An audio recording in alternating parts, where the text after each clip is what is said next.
Сәлеметсіздер ме, құрметті тыңдаушылар. Келесі тақырыбымыз лидер және мәдениет.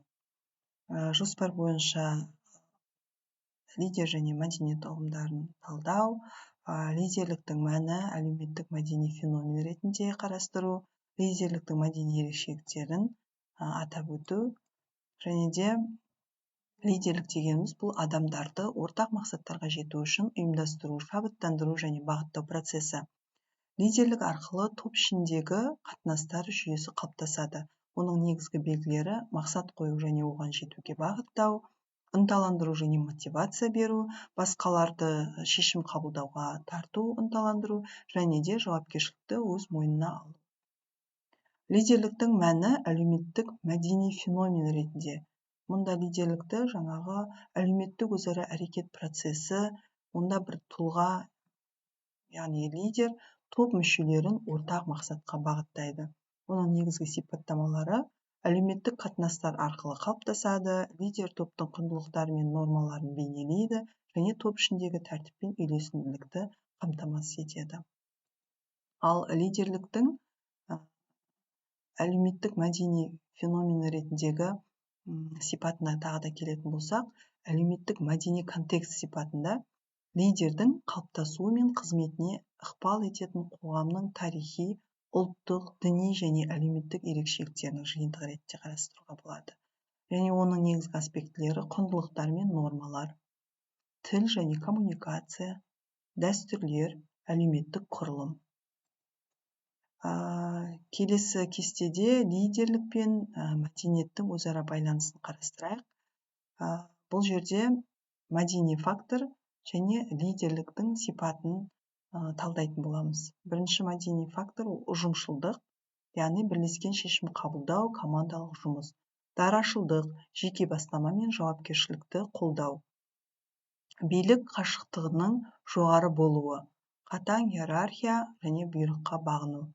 Билік қашықтығының төмен болуы, тең құқықтық қатынас, ашық пікір алмасу. Белгісіздікке төзбеушілік, қатал ережелер мен нұсқауларды ұстану және белгісіздікке төзімділік, икемділік пен инновацияны қолдау болып табылады. Келесі лидерлік стильдер мен мәдени айырмашылықтар. Авторитарлық, демократиялық және либералды стильдерді қарастыратын боламыз. Мұнда авторитарлық стильде қатаң тәртіп, бұйрық беру арқылы басқару, демократиялық стиль пікір алмасу, шешімді бірлесіп қабылдау, либералды стильде еркіндік беру, топқа өз еркімен шешім қабылдауға мүмкіндік беру. Әлемдік мәдениеттердегі лидерліктің стильдеріне келетін болсақ, мысалға әртүрлі елдерде тарихи мәдени ескерткіштеріне байланысты лидерлік стильдер айқын ерекшеленеді. Мысалға Азия елдерінде ол авторитарлық стиль, бұған дейінгі лекцияларда да бұны талдаған болатынбыз. Ал батыс Европа елдерінде көп жағдайда демократиялық стиль, яғни еркін пікір алмасу, еркін түрде өзінің көзқарасын білдіру сияқты демократиялық стиль басымдыққа ие. Ал солтүстік Америкада харизматикалық және либералды стиль, дербестік пен шабыт беру стилі. Мәдениетаралық лидерлік дегеніміз әртүрлі мәдени ортада адамдарды тиімді басқара алу қабілеті. Оның негізгі ерекшеліктері әртүрлі мәдени нормалар мен құндылықтарды түсіну, әртүрлі тілдер мен коммуникация стильдерін меңгеру, мәдениеттер арасындағы айырмашылықтарды сыйлау және бейімдеу. Ал мәдениетаралық лидердің дағдылары болатын болса, бұл жерде міндетті түрде икемділік, яғни әртүрлі мәдени жағдайларға бейімделе білу, эмпатия, басқалардың мәдени көзқарастарын түсіну, коммуникация, ашық және түсінікті сөйлей білу.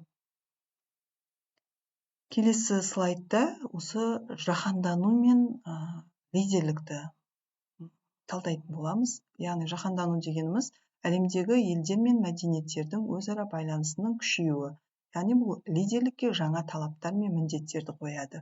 Мұнда жаһандану лидерлікке қандай әсер ете алады?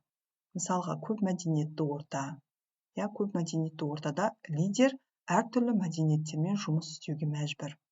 Жаңа коммуникация құралдары, интернет пен әлеуметтік желілер арқылы қарым-қатынас жеңілдейді, бірақ сол арқылы мәдени айырмашылықтарды айқын көрінеді. Келесі бейімделу қабілеті, яғни лидер жаңашылдыққа және өзгерістерге тез бейімделу қажет. Соңғы әртүрлілік пен инклюзивтілік, яғни әртүрлі мәдениеттерді біріктіре отырып тиімді басқара алу дағдыларын қажет етеді. Тақырыпты қорытындылайтын болсақ, лидерлік және мәдениет арасындағы байланыс терең және көп қырлы. Лидерлер өз мәдениетін ғана емес, әртүрлі мәдениеттерді түсіну мен соларға бейімделу қабілетіне ие болады, және де сол арқылы ол өзінің лидерлік позициясын одан ары белсенді түрде күшейте алады, дамыта алады. Бүгінгі лекциямыз бойынша лекция тәмамдалды. Назарларыңызға рахмет. Сау болыңыздар.